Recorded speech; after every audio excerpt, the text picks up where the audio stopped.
This is from Marvelous Beats.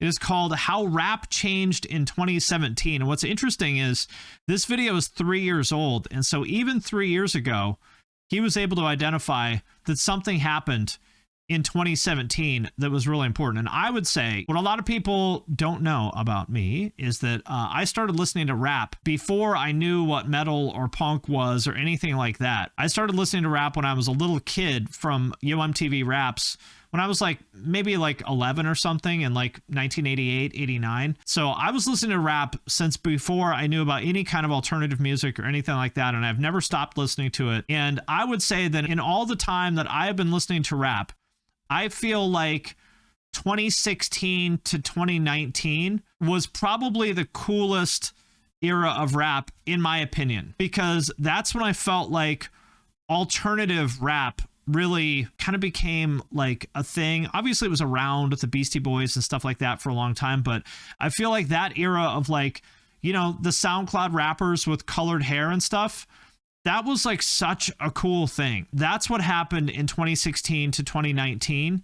And I feel like that's what he's going to talk about here. Let's check it out. How rap changed in 2017. And also, I would like to thank Factor for sponsoring this video. They make nutritious, chef-prepared meals delivered right to your door, so you have the time and energy to tackle everything on your to-do list. And I don't know about you, but my to-do list is getting longer and longer every day. For me, the reason why I like Factor is because it's about saving time while still eating clean. It cuts down on trips to the grocery store and cooking, which means I have more time to focus on my channel and workouts and just all the other projects I have going on. And honestly, I just do not enjoy cooking, but I also care a lot about hitting my macros, so with Factor, I can do both. And if you eat out a lot, it's also a great way to save money. It's a lot cheaper than takeout or even worse, delivery, which is honestly a complete ripoff. So why not put all that time and money into doing something fun now that the weather is warming up? They also have a ton of different options like Calorie Smart, Protein Plus, Vegan and Veggie. There are 34 different chef-prepared, dietitian-approved weekly choices. So if you want to check out Factor, and honestly, I think you should, head to factor75.com or click the link below and use the code FIN50 to get 50% off your first Factor box.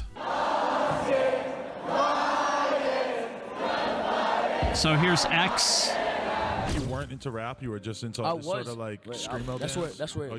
That's where the versatility comes. Everything. Yeah, that's where the versatility comes with me, because I would go from listening to that to Lil Wayne to Tupac, from rock. Like, I mean, right here. So here's XXXTentacion, who's probably the most talented person out of this whole genre, talking about how he grew up listening to screamo and Tupac and Lil Wayne or whatever. And to me, that like really, that little bite from his interview with No Jumper just like really encapsulates exactly what was special about this era, in my opinion. Different Japanese songs, like I was completely and utterly mesmerized by music.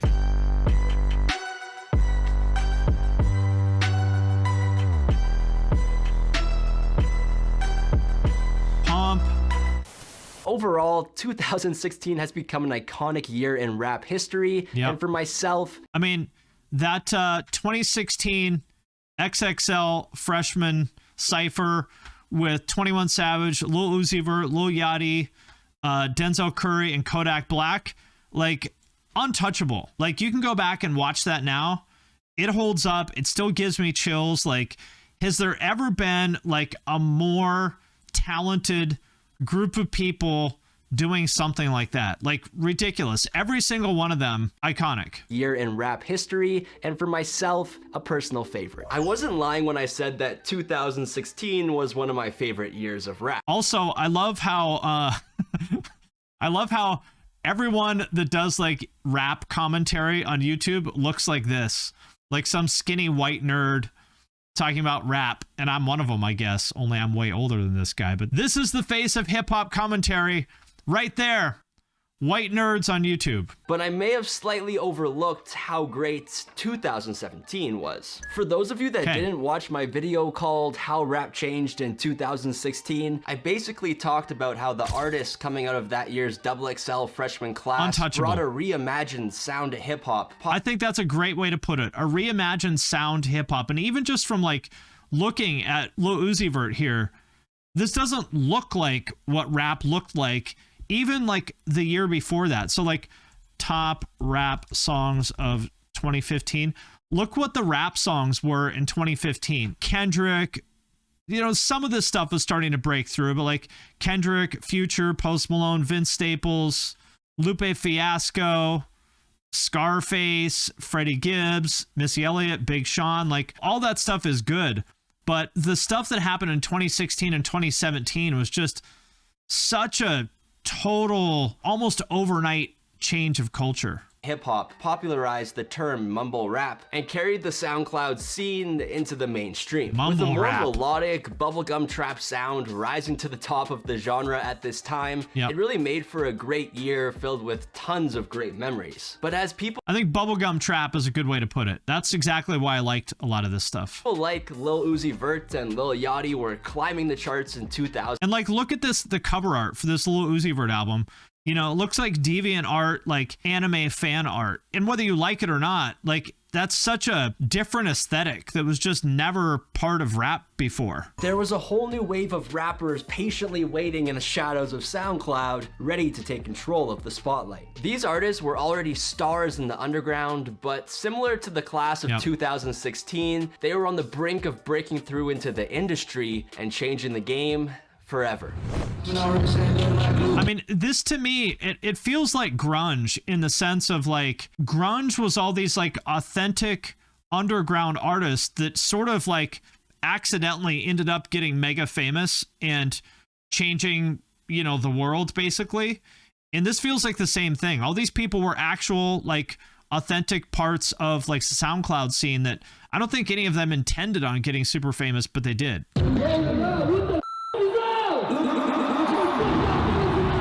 Lil Pump is easily one of the most polarizing characters to ever blow up in the rap game. With not only his music leaving people intrigued and divided, or the rise of emo, also same his thing. personality and life outside the studio. However, this description doesn't just apply to Lil Pump, as the majority of artists who would go on to dominate hip-hop in 2017 were similar in many ways. They would start their careers uploading music to SoundCloud that captured an ignorant, aggressive, grungy, and unorthodox... I mean, very similar to the MySpace scene, right? It's just like kids uploading shit for other kids that breaks all the rules, just sort of very naive in a good sense of the word. They broke all the rules of music because they didn't know or care about them. Very similar kind of thing to the MySpace scene. Orthodox style, which was something new for the time. Due to their social media antics, legal troubles, and overall sound, they were also viewed as rebels in the music industry, and they were not initially accepted by the mainstream. I mean, Yet, look how much they pissed people off. off. Those would be the same reasons why they would end up succeeding and getting signed just years later. See, what makes this 2017 wave even crazier and special is the fact that a lot of these artists came from the same state and had previous relationships before their careers even started. It may be obvious by now, but Florida would see people like XXXTentacion, Lil Pump, Smoke Perp,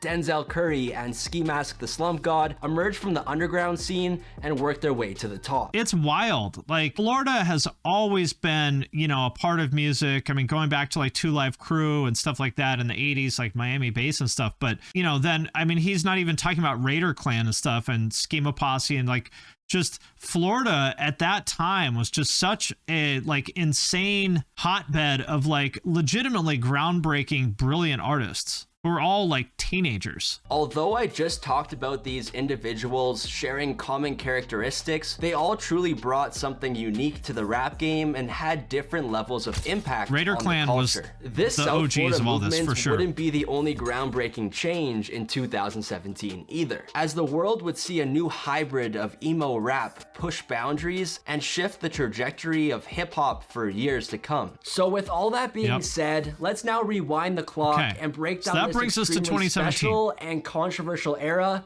of rap. That's one thing that drew me to it, was it felt like making punk music. Exactly. It was just kids in makeshift studios making music, no matter how lo-fi it was, because they had something to say and had to get it out there. Exactly. That's exactly what it was. And like, I felt that energy immediately, even though I didn't like really understand exactly what a lot of this stuff was in like 2014, 2015, but I felt that like immediately. And it was really cool. Do you listen to a lot of local artists? Shout out to all the local artists. Who do you think's gonna make it big? My whole crew. Besides that, I mean, let me shout out. Look at that. So this is like Lil Pump and Space Ghost Perp and I don't know who that is, but who's going to make it big? And he says, my whole crew. Like imagine seeing, and he's probably 16 or something then. Imagine seeing some 16-year-old predicting that his crew was going to take over the world, and then they did.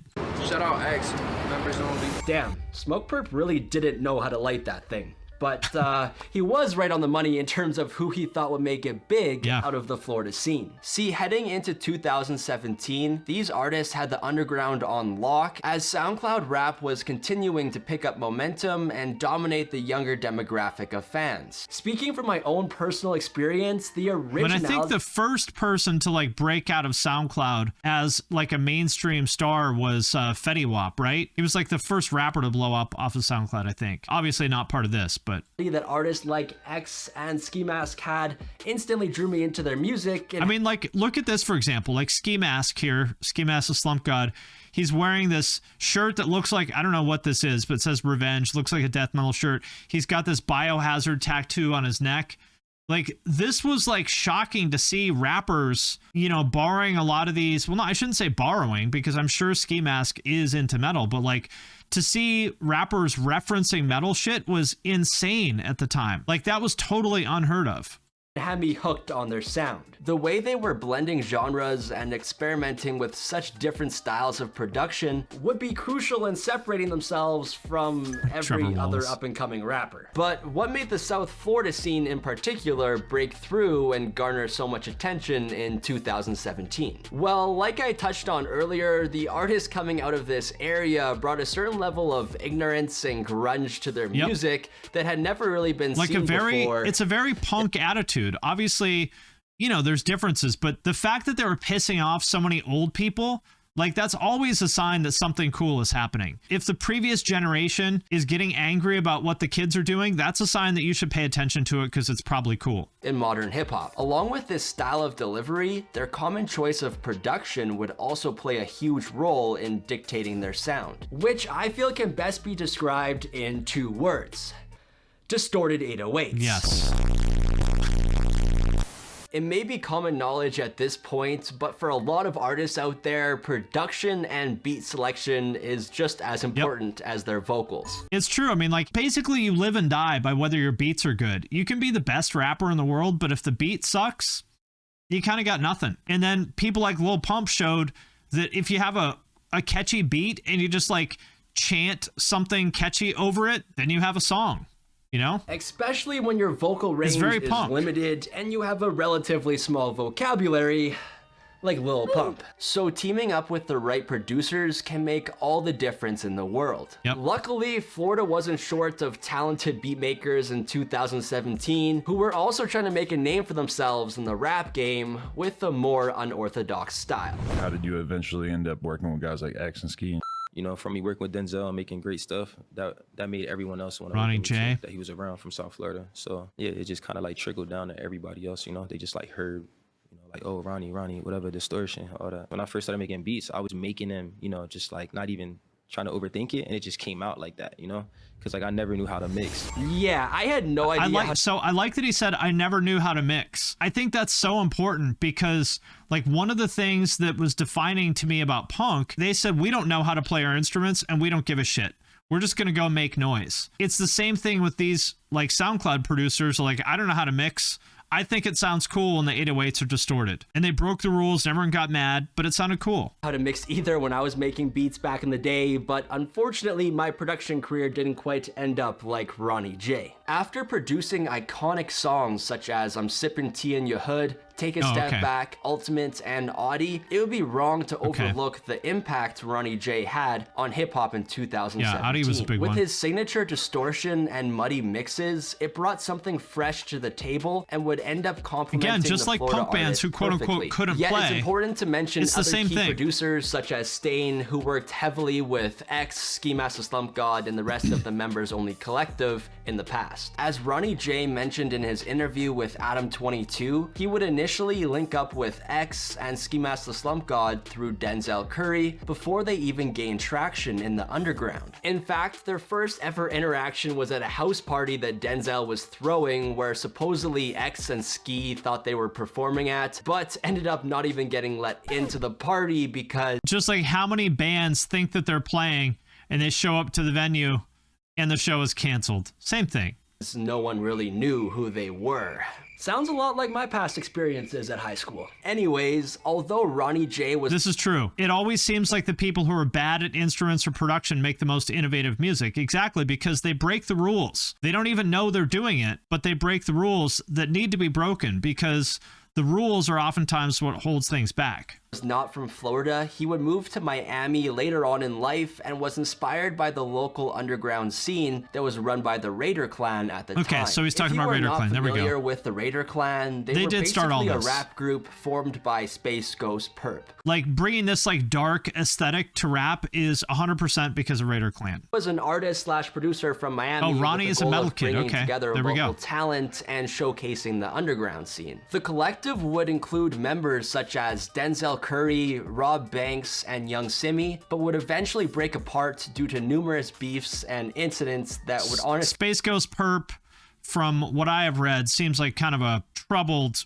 guy who's difficult to get along with, which is too bad because he was super, super, super innovative. He started Raider Clan, and you know, he's probably like one of the most influential people of all time in rap. Seems like a total weirdo that you probably wouldn't want to deal with, but super, super, super talented and incredibly influential. Take a whole nother video to explain. However, the main point I want to highlight is that the sound that people like Lil Pump and Smoke Perp would popularize in 2017 can be traced back to influences from over 10 years ago. True. Obviously, and Jay Green. Style would have... Jay Green is another guy. He started Schema Posse. Jay Green was like the first guy to bring back like Memphis funk, as far as I'm aware of. He was doing it in like 2009. So Jay Green and Space Ghost Perp both seem like kind of difficult people, but got to give them the credit that they deserve. Evolved significantly over time and become its own unique thing, but it's important to give credit where credit is due. All right, now that we got this brief history lesson out of the way, let's now shift our focus to the more specific artists and music that would go on to revolutionize rap in 2017. It's just ignorant, bro. Like, it's made ignorant. That's ignorant. Catchy, bro. People. Remember that interview of X talking about his versatility and musical influences that I showed at the beginning of this video? Yeah, Lil Pump couldn't be any more different. Yes. But I'll be honest. I mean, XXXTentacion is a more talented, or was more talented, versatile musician than Lil Pump by far. No question about that. But I gotta say, I like Lil Pump's music better. I legitimately think he is like an extremely fucking talented songwriter and hook writer in particular. And, you know, like I legitimately think he deserves credit for that. Couldn't be any more different. Yes, they both came onto the scene. He writes some extremely fucking catchy shit. Distorted sound, with X bringing more of a punk metal tone and Pump having a delivery that is more comparable to someone like Chief Keef. But in terms of pure talent and cultural influence, yeah, it's dumb fun. It's true. They're no on question about that. Ends X of the spectrum. Definitely. Within the South Florida SoundCloud movement, X is definitely the more talented musician for sure. Denzel and Puya were more lyrical and would go on to evolve their sound as time went on. Yet when looking at guys like Lil Pump and Smoke Perp, they were very one-dimensional in comparison. It was fun. But the one dimension they did was pretty goddamn good. Listening to songs such as D-Rose is great. Like Ooh at first, but when Lil... And of course, Lil Pimp, Big Maga Steppin', and my personal favorite Lil Pump song, Pump Rock. Hey!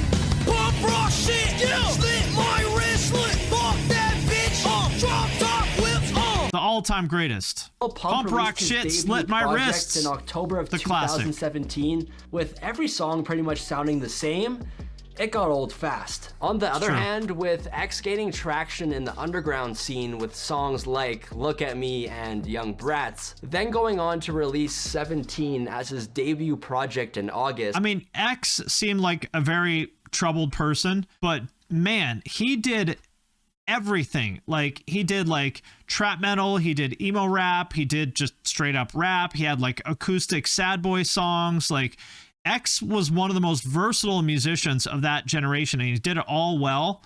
And it's really like, if you haven't checked out his discography, it's really shocking how like the kind of range that he had. It truly set him apart as a special talent and garnered respect from even the harshest critics. He has separated himself from the new class. Put that album on in church, and I looked up and my girl starts crying.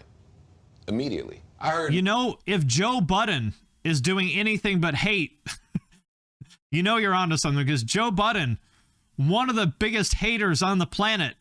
So if you get Joe Budden's support, that means something. melodies I didn't think I would get from him. I heard a singing voice that I didn't know was very, yes, it was very clear. I'm putting him ahead of the pack.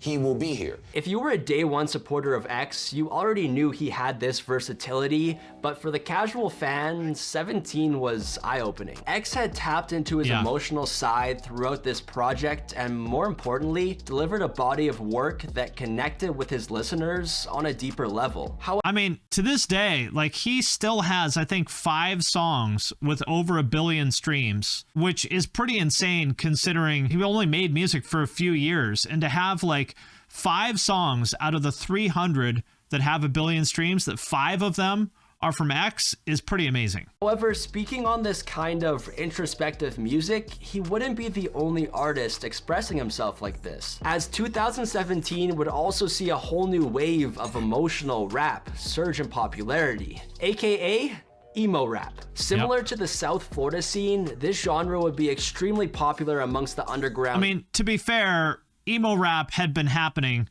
for a few years before 2017. In fact, I would say 2017 was maybe the peak of it. It probably started a couple years before that, because obviously Peep died in 2017, but that's probably the peak of it. Crowd, but wouldn't necessarily break into the mainstream until 2017. Okay, yeah, fair enough. Page. I was looking at my Wikipedia page. The genres was like alternative rock, like R&B, hip hop, trap, emo, pop punk.